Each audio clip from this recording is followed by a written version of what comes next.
Metro ಪ್ರಯಾಣ ದರವನ್ನ 47% ಹೆಚ್ಚಿಸಿ ಬಿಎಂಆರ್ಸಿಎಲ್ ಆದೇಶವನ್ನ ಹೊರಡಿಸಿದೆ. ಭಾರಿ ಪ್ರಮಾಣದ ಹೆಚ್ಚಳದ ಬಗ್ಗೆ ಅಚ್ಚರಿ ಹಾಗೂ ವಿರೋಧ ವ್ಯಕ್ತವಾಗಿದೆ. ದರ ಏರಿಕೆಯ ಪ್ರಮಾಣದ ಬಗ್ಗೆ ಪ್ರಯಾಣಿಕರಲ್ಲಿ ಗೊಂದಲವೂ ಇದೆ.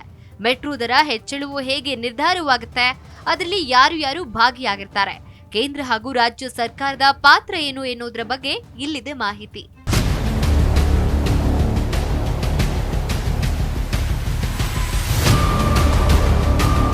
ನಮ್ಮ ಮೆಟ್ರೋ ಪ್ರಯಾಣ ದರವನ್ನ 47% ಹೆಚ್ಚಿಸಲಾಗಿದೆ ಎಂದು ಬೆಂಗಳೂರು ಮೆಟ್ರೋ ರೈಲು ನಿಗಮ ಅಂದ್ರೆ ಬಿಎಂಆರ್ಸಿಎಲ್ ತಿಳಿಸಿದೆ.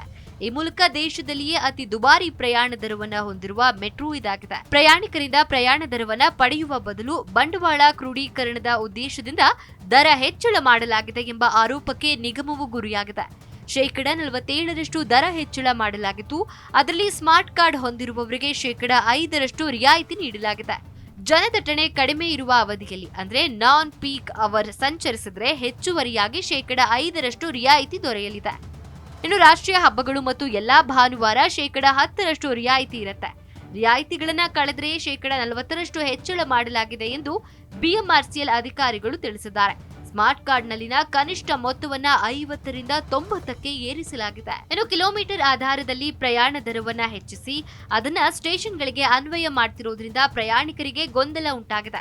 47% ಹೆಚ್ಚಳ ಎಂದು ಹೇಳಿದ್ರೂ ಹಲವು ಕಡೆಗಳಲ್ಲಿ ಹಿಂದಿನ ದರದ ದುಪ್ಪಟ್ಟು ಅಂದ್ರೆ 100% ಅಧಿಕ ನೀಡಬೇಕಾಗಿದೆ. ನಿರ್ವಹಣೆ ವೆಚ್ಚ, ವೇತನ ವೆಚ್ಚ, ಇಂಧನ ವೆಚ್ಚ, ಸಾಮಗ್ರಿ ವೆಚ್ಚಗಳ ಪ್ರತಿ ವರ್ಷ ಏರಿಕೆಯಾಗ್ತಾ ಇದೆ. 7 ವರ್ಷಗಳಿಂದ ನಮ್ಮ ಮೆಟ್ರೋ ದರ ಪರಿಷ್ಕರಣೆ ಮಾಡಿಲ್ಲ ಎಂದು ಬಿಎಂಆರ್ಸಿಎಲ್ ಕೇಂದ್ರ ಸರ್ಕಾರಕ್ಕೆ ಪತ್ರ ಬರೆದಿತ್ತು. ಮೆಟ್ರೋ ರೈಲ್ವೆ ಕಾಯ್ದೆ 2002ರ ಸೆಕ್ಷನ್ 33 ಮತ್ತು 34ರ ಅಡಿಯಲ್ಲಿ ಕೇಂದ್ರ ಸರ್ಕಾರವು 3 ಸದಸ್ಯರನ್ನ ಒಳಗೊಂಡಂತಹ ದರ ನಿಗದಿ ಸಮಿತಿಯನ್ನ ರಚಿಸಿತು. ದರ ಪರಿಷ್ಕರಣೆ ಬಗ್ಗೆ ನಾಗರಿಕರು ಸಲಹೆ ನೀಡುವಂತೆ ಸಮಿತಿಯು ಅಕ್ಟೋಬರ್ 4ರಿಂದ 21ರವರೆಗೆ ಅವಕಾಶವನ್ನ ಕೂಡ ನೀಡಿತು. ಅನಂತರ ಅಕ್ಟೋಬರ್ 28ರವರೆಗೆ ಈ ಅವಧಿಯನ್ನ ವಿಸ್ತರಿಸಿತು. 2000ಕ್ಕೂ ಅಧಿಕ ಸಲಹೆಗಳು ಬಂದಿದ್ವು. ಸಂಘ ಸಂಸ್ಥೆಗಳ ಪದಾಧಿಕಾರಿಗಳೊಂದಿಗೆ ತಜ್ಞರೊಂದಿಗೆ ಚರ್ಚೆ ಕೂಡ ನಡೆಸಲಾಗಿತ್ತು. ಮೂಲ ಸೌಕರ್ಯ ಒದಗಿಸುವ ವೆಚ್ಚ, ಇಂಧನ ವೆಚ್ಚ, ಅಧಿಕಾರಿಗಳು ಮತ್ತು ಸಿಬ್ಬಂದಿಯ ವೇತನದ ವೆಚ್ಚ, ಮೆಟ್ರೋ ನಿರ್ವಹಣೆ ವೆಚ್ಚಗಳನ್ನೆಲ್ಲ ಪರಿಶೀಲಿಸಿತ್ತು. ಈ ಸಮಿತಿಯ ಅವಧಿಯು ಮುಕ್ತಾಯದ ಕೊನೆ ದಿನವಾದ ಡಿಸೆಂಬರ್ 16ರಂದು ಬಿಎಂಆರ್ಸಿಎಲ್ಗೆ ವರದಿ ಕೂಡ ಸಲ್ಲಿಸಿತ್ತು. ಕೇಂದ್ರ ರೈಲ್ವೆ ಸಚಿವಾಲಯದ ಕಾರ್ಯದರ್ಶಿ ನೇತೃತ್ವದಲ್ಲಿ ಜನವರಿ 17ರಂದು ಮಂಡಳಿ ಸಭೆ ನಡೆದಿತ್ತು.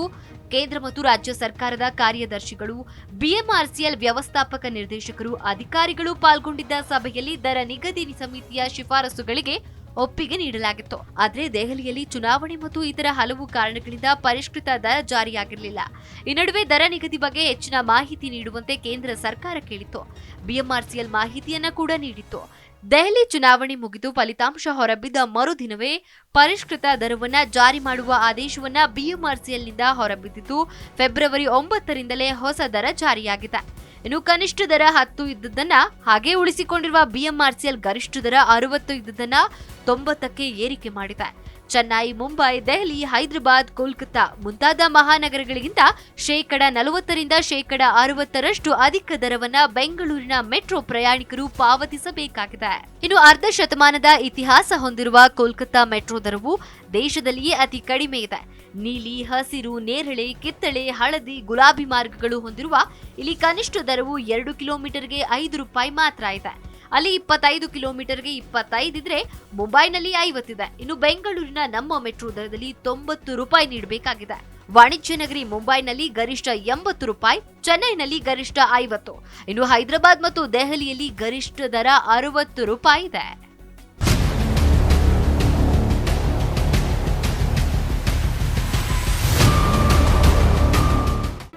ಜಿ ಕನ್ನಡ ನ್ಯೂಸ್ ಈಗ ನಿಮ್ಮ ಮನೆಯಲ್ಲೇ ನೋಡಿ. ಎಲ್ಲ ಕೇಬಲ್ಗಳಲ್ಲಿ ಈಗ ಲಭ್ಯ.